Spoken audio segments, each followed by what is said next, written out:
How we doing, guys? Welcome to DT's Daily. We are back for another week and I hope every single one of you have had a really good weekend. Now, we're going to be talking about the Premier League. 8 games over the course of the weekend, 17 goals and plenty of talking points. I represent my fucking self. How we doing, guys? Welcome to DT's Daily. That's right.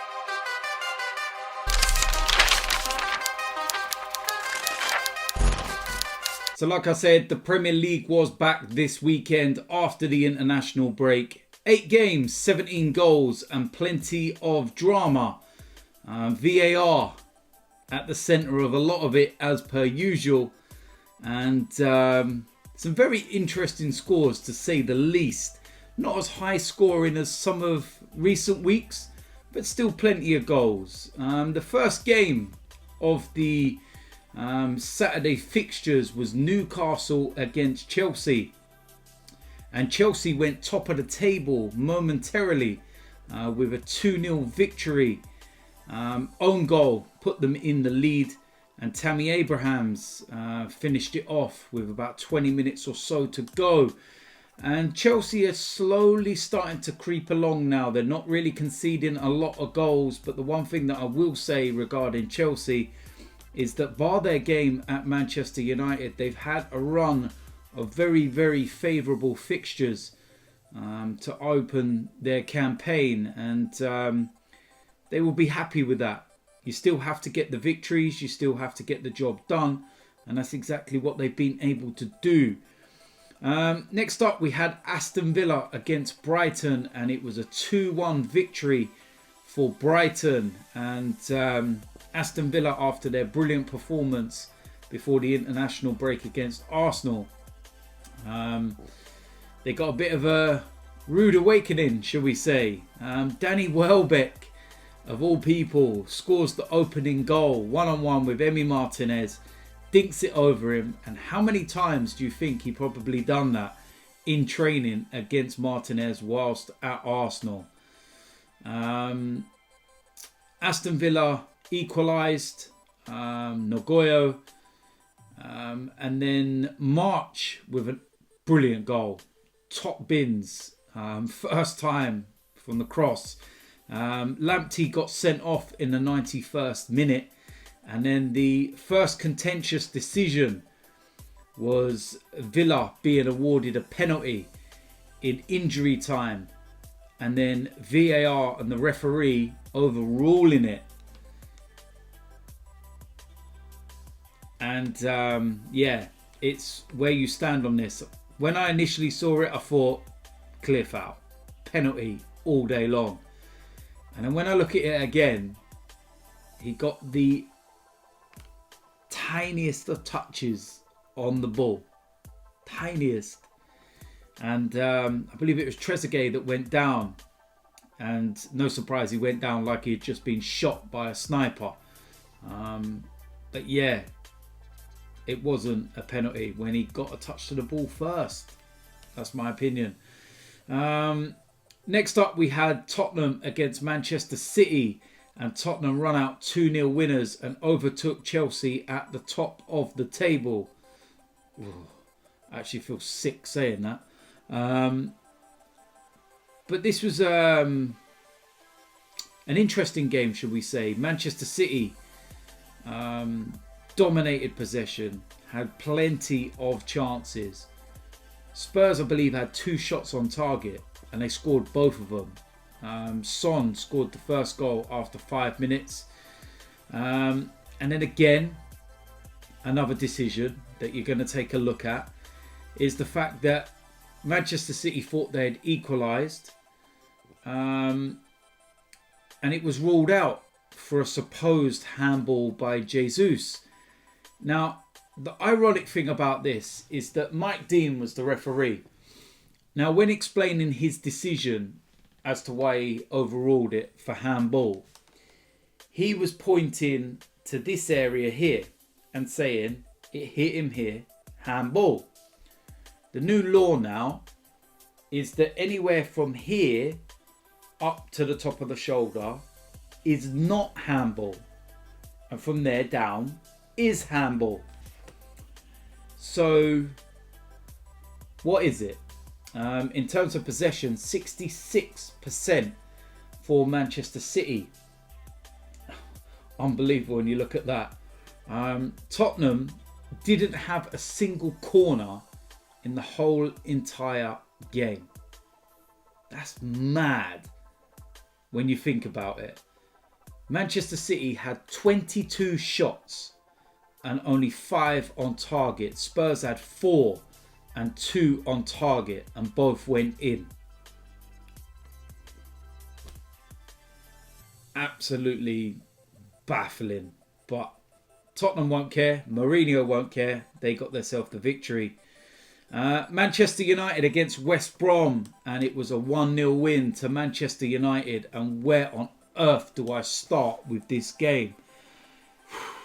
Well, for the first half, Manchester United were poor. Wasn't great from them.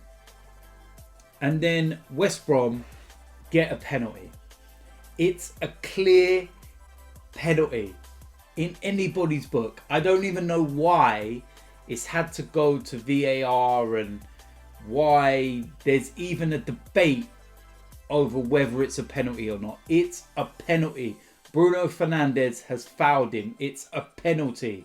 The referee goes over, looks at the monitor and doesn't give a penalty. Now remember, this is the referee I spoke about in last week's daily shows, and I said that he was the one removed from the Liverpool game against Leicester because he was the VAR referee that didn't pick up on Virgil van Dijk's tackle that got him injured. Yeah, this was just baffling. And then to make matters worse, a few moments later, Manchester United get a penalty. Yes, it's a penalty. Okay, fine. Bruno Fernandez takes it, misses it. The referee orders a retake because the goalkeeper comes off his line, and Bruno Fernandez scores the second. Now that's the second penalty this season that Bruno Fernandez has missed, and it's been retaken. Now, one of the things that I've seen people speak about is that you remember when penalties, a player used to walk up towards the ball and he used to do a stutter. They banned that, and they said that you can't actually do that stutter. You can't actually stand still because it's, you know, making a movement for the goalkeeper to move, and then it's an unfair advantage. I can't remember what the exact ruling of it was, but it was something that ended up getting banned. But Bruno Fernandez does this jump and skip in the air, and if you notice the goalkeepers, they always move because it's the movement of the player. So is this something that maybe they need to look at as being a bit of an unfair advantage? Because some will say the reason why the goalkeepers are moving early is because of the movement that Fernandez, you know, is making. Do you get what I mean? Now, I ain't got a problem with the penalties, but I'm just trying to give a perspective on why they think the goalkeepers are moving so soon and why it might be. It was just mad. Manchester United didn't play well. Fans are up in arms despite them winning. And it's what side of the fence you sit on. Some are Ollie in, some are Ollie out. But they got the victory. Moving to Sunday's games, and Fulham against Everton. Great game this was for Everton. 3-2 winners. Dominic Calvert-Lewin scoring a couple of goals. And I suppose the real talking point of this is Fulham again with a penalty. Chance to equalise. And it wasn't Lookman. But he's gone up to take the penalty. And the best way of describing this would be, you remember John Terry in the Champions League final when he slipped? He slipped and he's kicked the ball against what would have been his standing leg that's now given way. It's then flipped in the air and gone over the bar. I was just like, oh mate, what is it with Fulham and penalties? And you got to feel for them because, you know, the last couple of games, penalties would have got them something out of the two games. They've ultimately lost them. but they could have easily drawn them. Those couple of points could have been crucial for them, but it is what it is. Sheffield United against West Ham, and it's another defeat for Sheffield United. Haller with a goal for West Ham. Sheffield United had a chance late on and hit the bar, but it's not looking great for them. They haven't won this season, and I did say before the season had started that Sheffield United were one of my teams tipped to be relegated, and everyone laughed.